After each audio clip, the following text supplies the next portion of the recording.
Bukan tempat orang tahu gereja di sini. Udah betul nggak yang kita lakukan?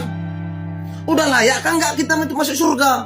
Terima kasih Yesus. Kok bisa di tahun segini orang merdeka, orang bebas, kok masih ada orang nggak boleh beribadah itu? Apa memang? Siapa yang bilang nggak boleh saya pegang? Siapa yang bilang nggak boleh? Borok kalian bersih semua sih. Hal akibat dari intoleransi dari muslim terhadap non-muslim itu sangat besar terhadap agama kita. Kenapa? Karena Islam jadi dianggap sebagai agama yang intoleran, buruk, dan gak peduli terhadap sesama. Penolakan ibadah GKPS di Purwakarta 2 April 2023, penutupan patung Bunda Maria atas desakan Ormas 23 Maret 2023, penolakan ibadah di Tarakan Kalimantan 28 Februari 2023, pembubaran ibadah GKKD Lampung 19 Februari 2023, pembubaran ibadah Natal di Cilebut Bogor 25 Desember 2022, penolakan gereja di Cilegon Banten 7 September 2022, pembubaran ibadah Natal di Tulang Bawang Lampung 25 Desember 2021, penolakan gereja di Kelapa II Bekasi 1 Desember 2021, pembubaran ibadah HKBP Cikarang 17 Desember 2020, pembubaran ibadah keluarga di rumah di Cikarang 19 April 2020. Saya bisa paparkan data setiap tahun. Minimal ada 2-3 penolakan rumah ibadah dan pembubaran ibadah yang viral. Itu yang viral. Ya. Yang nggak viral bisa 10 kasus, Mas. Belakangan ini, masyarakat Indonesia dihebohkan dengan berbagai penolakan pembangunan gereja serta aktivitas ibadah umat Kristen di berbagai daerah. Contohnya di Medan, jemaat GKI yang awalnya beribadah di Sujuya Plaza Mall kini harus beribadah di kantor wali kota Medan akibat penolakan dari sekelompok kaum intoleran. Terima kasih Yesus.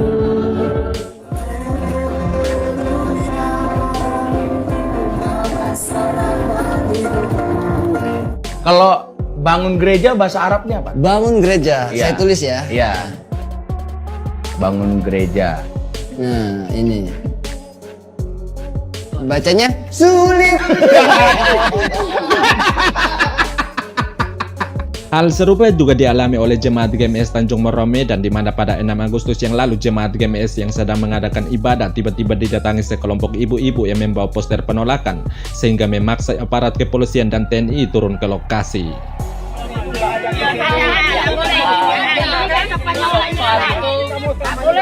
Soal itu bukan urusan saya karena nanti saya urusan kepolisian.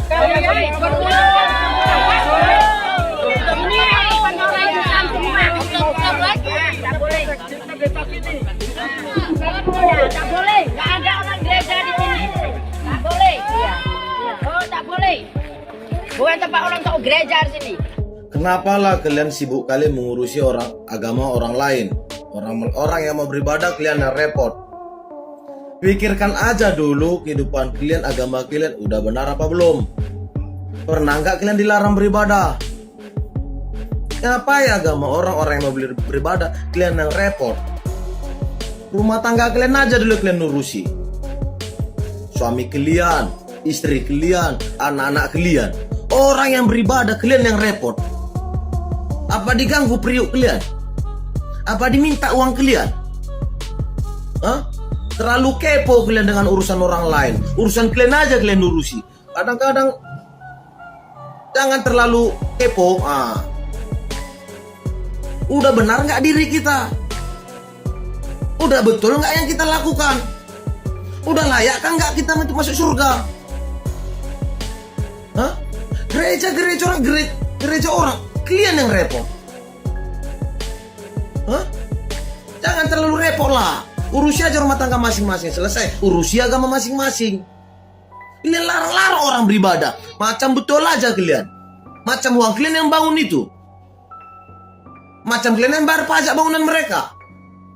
Terlalu repot kalian. Salam damai, salam toleransi dari saya.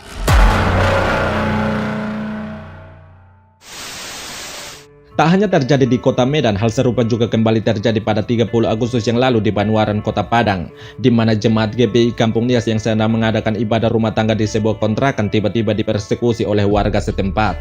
Tak hanya dibubarkan secara paksa, namun para jemaat GBI Kampung Nias juga diancam akan dikorok menggunakan senjata tajam oleh warga setempat. Dan kalian harus konfirmasi juga dengan RT RW di sini kegiatan itu. Karena mohon maaf ini beda. Mari kan kalau masalah ibadah ini seperti ibadah ini, kan bisa konfirmasikan panggil punya yang kontrakan. Dek, begini tolong hentikan. Tapi kalau rumah yatim sendiri seperti ini, Masuk aku rumahku. ya memang betul suka-suka. Saya cuma pecahkan kaca rumah saya loh. Bisa kan kau dengar? Kenapa tadi mau pecah kaca? Jangan itu borok nanti. Borok nanti banyak jangan kau bentar. Saya mau ibadah, mau nggak? Borok kau nanti. Borok nanti. Apa memang? Siapa yang bilang nggak boleh saya pegang? Siapa yang bilang nggak boleh? Borok kalian itu semuanya. Sabar. Abang. Ini. Tidak kenapa masalah itu semua panuaran kau? Panggil mata panuaran ini mampus kalian semua. Kau. Yang buat gawat tenang-tenang tidur kita di sini sampai di sini kita nahan-nahan. Makanya tadi Bapak itu menyuruh kita di atas itu supaya mereka disuruh pulang ini. Kok bisa di tahun segini orang merdeka, orang bebas, kok masih ada orang nggak boleh beribadah? Itu yang aku... Ini kita jangan ngomong agama dah, ngomongin kita nih pemain Dota. Ada orang nggak bisa main Mobile Legends aja kita sedih bro. Karena misalnya ente nggak boleh main Mobile Legends karena kalau mau main Mobile Legends harus minta tanda tangan 40 warga pemain Dota. Sebel nggak ente? Sebel. Apalagi ibadah ini harusnya bisa langsung ke Tuhannya masing-masing. Tapi dilarang sama server lain gitu. Maksudnya kayak kok masih ada yang begitu. Yang ngelarang tuh server atau ininya? Warga-warganya. Oh, warganya. Jadi pas aku kesana wawancara warga gini, warga lain nyaut. Ya di sini tidak boleh itu gereja. Oh, langsung tak wawancarin. Oke Pak, kenapa nggak boleh Pak? Di sini kan mayoritas Islam. Ya, tapi kan ada orang Kristen Pak. Ya masing-masing aja.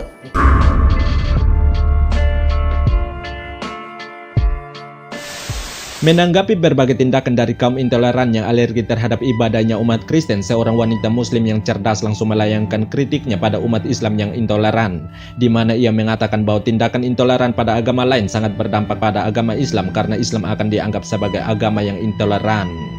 Kritik untuk muslim, termasuk diriku sendiri tentang intoleransi terhadap non-muslim. Kita udah sama-sama tahu bahwa Islam sangat menentang intoleransi karena Islam sangat menjunjung kebebasan beragama. Tapi yang mau aku kritik di sini adalah respon kita saat ada aksi intoleransi yang dilakukan muslim terhadap non-muslim. Karena setiap kali ada aksi tersebut, misalnya penolakan pembangunan rumah ibadah agama lain, itu kok kayaknya respon kita hampir nihil. Ya, kita sama-sama tahu sih kalau intoleransi itu sangat ditentang sama Islam, tapi ya udahlah, kita nggak usah bikin respon apa-apa, karena kan toh yang terganggu ibadahnya itu non-muslim dalam kasus ini, bukan kita. Kesannya jadi seperti itu, saking sedikitnya muslim yang bersuara saat ada aksi intoleransi.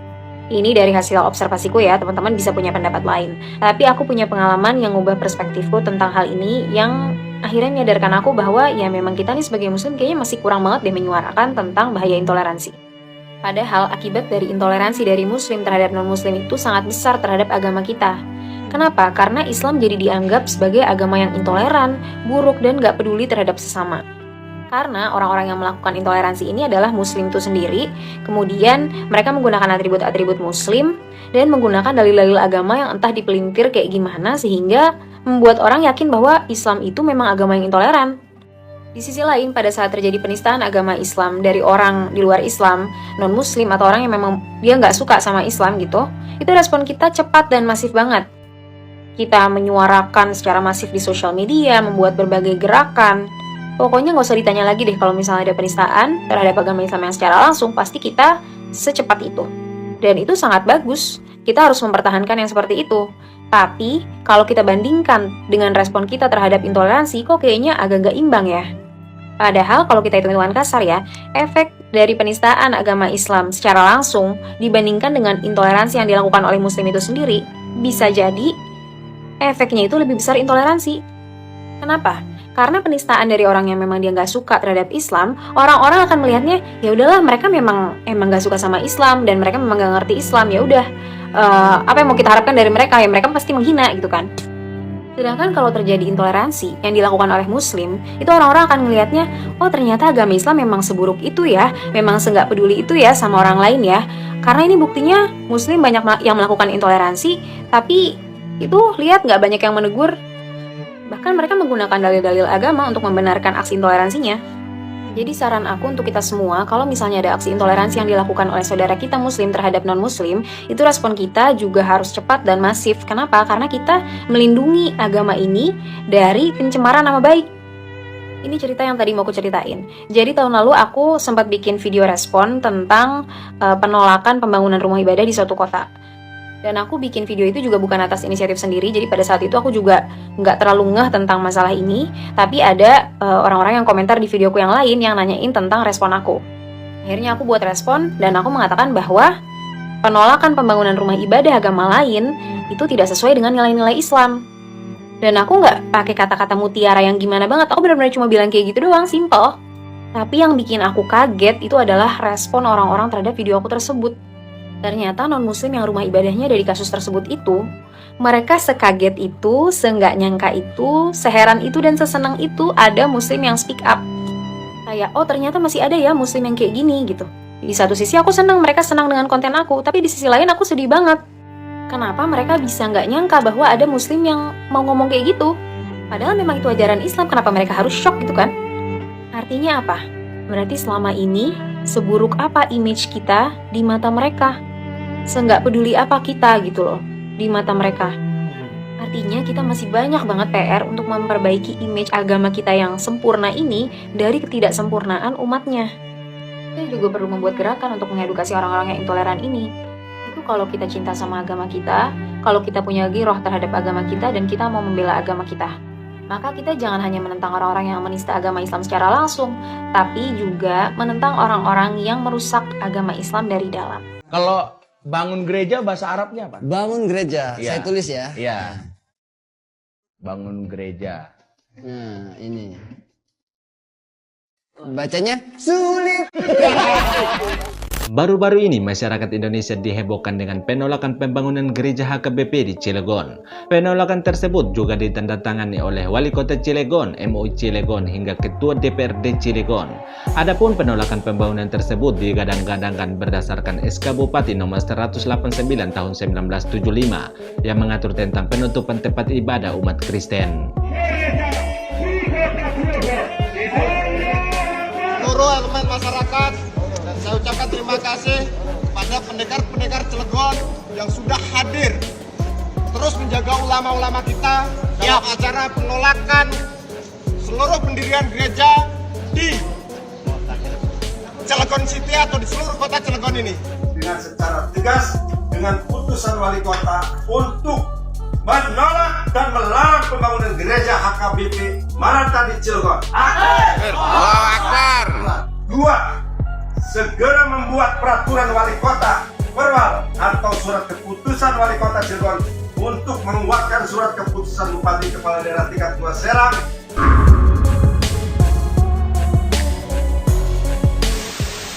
Melihat adanya penolakan gereja di Cilegon yang berdasarkan peraturan daerah, Gus Yakut yang adalah Menteri Agama langsung buka suara, di mana dirinya mengatakan sudah 2 kali Kementerian Agama mengirim stafnya untuk membahas masalah tersebut dengan Wali Kota Cilegon. Namun sampai saat ini belum menemukan titik temu, sehingga Gus Yakut pun mengatakan dirinya sendirinya akan turun tangan. Tidak ada lagi penolakan pendirian rumah ibadah sebagaimana gereja KBP di Cilegon. Saya laporan ya Pak Evorus dan Pak Sekjen dan seluruh jajaran di Cilegon, kota Cilegon itu masih ada gereja HKBP yang ditolak pendiriannya oleh wali kota.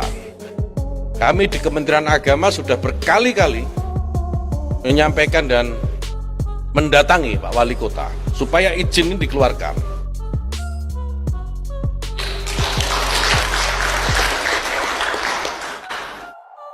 Jadi jangan tepuk tangan dulu Pak. Karena belum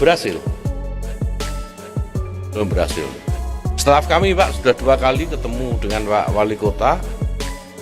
Dan rencananya minggu depan saya akan datang sendiri kalau belum beres soal izin pendirian ini. Karena di bawah sudah beres semua. Izin dari masyarakat, dari kepala desa sudah beres, suruh tertahan di atas. Ini tentu bukan hal yang baik, bukan hal yang sehat. Tadi saya sampaikan itu. Ini sepertinya orang sudah mulai tidak dekat dengan Tuhan. per Desember kemarin 3.903 jiwa. 3.900 jiwa. Dan perlu diketahui, jemaat yang sebanyak itu sampai saat ini masih beribadah ke HKBP Serang. Dan itu yang perlu kami sampaikan, dan ini menjadi alasan utama berdirinya pembangunan gereja di Cilegon, di mana ibadah HKBP di Serang itu per saat ini dipakai 9 kali ibadah, 9 shift, mulai dari jam 6 pagi sampai jam 19 malam, seperti itu. Jadi kita dibagi slotnya itu, Maranatha itu Cilegon itu dapat jam 8 pagi. Nah, jarak tempuh dari Cilegon yang paling ujung itu di Salira, Anyer, kita tahu 50-an kilometer. Betapa susahnya, sulitnya akomodasi, transportasi, biaya yang harus dikeluarkan oleh jemaat kita yang notabene belum semua memiliki kendaraan. Melihat saudara seimannya di Cilegon sedang dilanda peristiwa iman karena penolakan berdirinya gereja, umat Kristen pun tak mau terprovokasi, melainkan umat Kristen dari berbagai daerah beramai-ramai mendoakan kota Cilegon. Contohnya akun bernama Franz, ia mengatakan, "God bless Cilegon, terima kasih telah membuat kami selalu menitipkan kota Cilegon dalam doa kami." Ada juga akun bernama Soli Lady yang mengatakan, "Iman anak-anak Tuhan lagi diuji, tetap doakan yang terbaik buat kota Cilegon. Tuhan berkati orang-orang di sana dan kita lihat Tuhan akan pulihkan hati mereka." Dan ada juga akun bernama Ray Minisere yang mengatakan, "Tuhan Yesus berkati kota Cilegon, berkat Tuhan melimpah atas masyarakat kota Cilegon." Memang saya mengajak siapapun untuk menaruh doa dalam hati. Setiap kali teringat ada saudara-saudara, dan kita ini tidak beririsan keras di akar rumput. Kita saudara, kita NKRI. Tapi saya percaya bahwa sebagai satu tubuh kebangsaan, bahwa kita perlu memperhatikan apa yang terjadi di Cilegon ini. Tak hanya doa dari umat Kristen, umat Islam pun turut memberikan semangat bagi saudara-saudaranya di Cilegon. Contohnya akun bernama Bahagia Selalu yang mengatakan, "Ya Allah, semoga cepat terselesaikan masalahnya." Dan ada juga akun bernama Lucieta yang mengatakan, "Semoga ada jalan keluarnya, dimudahkan segala urusannya saudaraku." Orang-orang yang menolak pembangunan rumah ibadah agama lain pure karena mereka nggak suka hidup berdampingan dengan umat agama lain, bukan karena masalah hukum, bukan karena masalah perizinan dan segala macamnya. Saya mau bilang bahwa itu bukan dari ajaran Islam, dan mereka they should grow up gitu, kayak ayo dong jangan kekanak-kanakan, kayak kalian takut kalau misalnya ada rumah ibadah agama lain di lingkungan kalian takut pindah agama, berarti kalian nggak yakin dong sama agama kalian, ya kan? Itu yang pertama. Yang kedua, ajaran mana yang mereka ikutin? Saya tuh bingung sendiri. Soalnya di zaman Nabi Shallallahu Alaihi Wasallam itu pernah ada utusan dari Nasrani yang datang ke Madinah dan mereka berdialog kepada Nabi. Terus mereka pas mau ibadah, mereka diizinkan untuk beribadah di dalam masjid. Jadi setoleran itu Nabi kita Shallallahu Alaihi Wasallam. Jadi kalau misalnya ada orang-orang yang nggak suka hidup berdampingan dengan umat agama lain, saya bingung nabinya siapa.